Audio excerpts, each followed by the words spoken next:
مشرق وسطی میں جاری جنگ، نیٹو نے عراق میں اپنا مشن مکمل طور پر یورپ منتقل کر دیا۔ غیر فوجی مشن کے آخری اہلکار بھی عراق سے نکل گئے۔ نیٹو کے مطابق یہ مشن بغداد کے گرین زون میں عراقی فوجی اڈے پر قائم تھا۔ امریکی سفارت خانے کے قریب اس فوجی اڈے کو متعدد بار نشانہ بنایا جا چکا ہے۔ یہ مشن اب اٹلی کے شہر نیپلز میں واقع اپنے علاقائی ہیڈ کوارٹر سے جاری رکھا جائے گا۔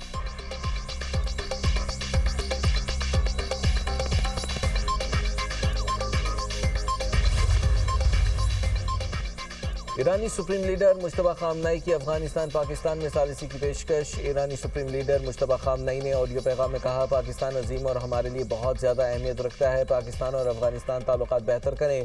مزید کہا، دشمن نے ایرانی طاقت کا غلط اندازہ لگایا، انہیں لگتا تھا عوام 2 دن میں حکومت گرا دیں گے۔ دشمن نے جنگ غلط اندازوں کے ساتھ شروع کی، انہیں لگتا تھا ایرانیوں کو ڈرا دیں گے۔ دشمن اس طرح ایران کے ٹکڑے کرنا چاہتا تھا۔ ایرانیوں نے اختلافات بھلا دیے ہیں۔ جوابی رد عمل میں ترکی اور عمان کو نشانہ نہیں بنایا۔ اسرائیل ہمسایہ ممالک سے ہمارے تعلقات خراب کرنا چاہتا ہے۔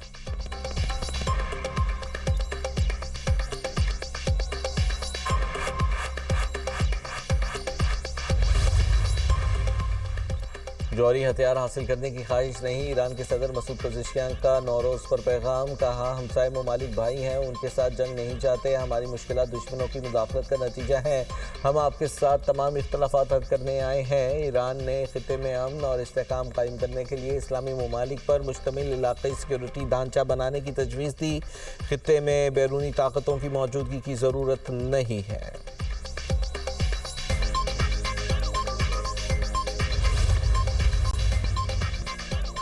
ایران اور برطانیہ میں کشیدگی، تہران کا واضح موقف۔ ایرانی وزیر خارجہ کی برطانوی سیکریٹری خارجہ سے ٹیلی فونک گفتگو۔ عباس عراقچی نے کہا کہ امریکہ کو فوجی اڈے دینا جارحیت تصور ہوگا، ایسے ممالک کو جنگ کا حصہ سمجھا جائے گا۔ اگر برطانیہ امریکہ کو کسی بھی قسم کی مدد فراہم کرتا ہے تو اس سے صورتحال مزید کشیدہ ہوگی۔ برطانوی سیکریٹری خارجہ نے ایرانی رہنما کو برطانوی اڈوں پر حملوں کے حوالے سے خبردار کیا، ابنائے ہرمز کھلوانے کا مطالبہ بھی کیا اور واضح کیا کہ برطانیہ نے اپنے دفاعی آپریشنز خلیجی ممالک پر ایرانی جارحیت کے رد عمل میں شروع کیے ہیں۔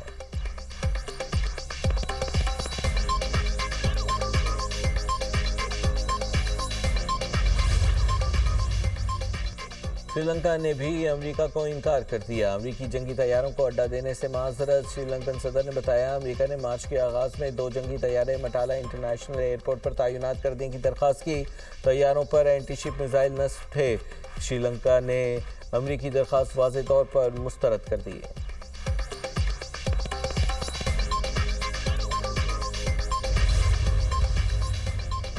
امریکہ ابنائے ہرمز کھلوانے میں ناکام۔ انٹرنیشنل میری ٹائم آرگنائزیشن کا ابنائے ہرمز کو دوبارہ کھولنے کے لیے مذاکرات جلد شروع کرنے پر اتفاق۔ اگلے ہفتے ایران اور علاقائی طاقتوں کے ساتھ فریم ورک تلاش کرنے کے لیے مذاکرات شروع کیے جائیں گے۔ تنظیم کے سربراہ کے مطابق خطے کا کوئی بھی ملک ان مذاکرات سے باہر نہیں ہوگا۔ تجارتی جہازوں کی محفوظ آمد و رفت کے لیے کوئی حل تلاش کرنا ہوگا۔ پورے خطے کو ایک ساتھ کام کرنے کی ضرورت ہے۔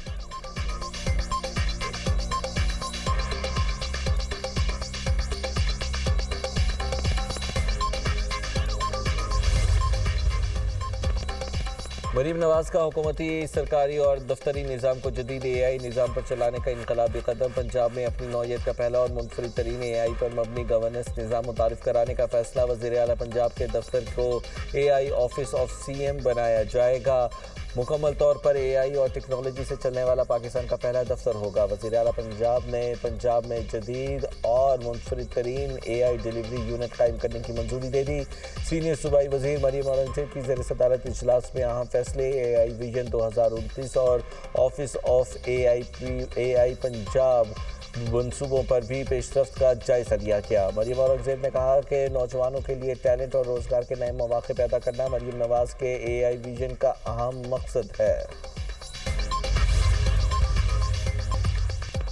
ٹی ٹی پی خوارج کا اصل چہرہ بے نقاب، بچوں کے ہاتھوں میں بندوق تھما دی۔ کمسن بچوں کو اسلحہ دینا بہادری نہیں، قوم کے مستقبل سے کھیلنے کی صفاق کوشش قرار۔ یہ معصوم ذہنوں کو شدت پسندی کی فیکٹری میں دھکیلنے کی سازش ہے۔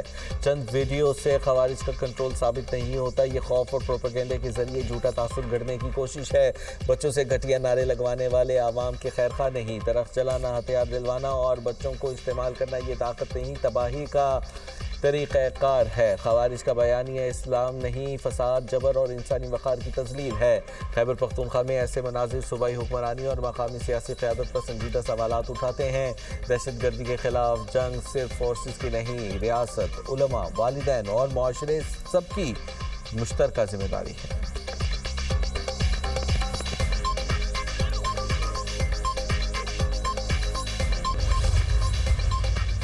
میدانی علاقوں میں بارش اور پہاڑوں پر برف باری کا الرٹ جاری۔ پنجاب، خیبر پختونخوا، بلوچستان میں بارش متوقع۔ آزاد کشمیر میں تیز ہوا اور گرج چمک کے ساتھ بارش کا امکان۔ گلگت بلتستان میں بھی بادل برسنے کی امید۔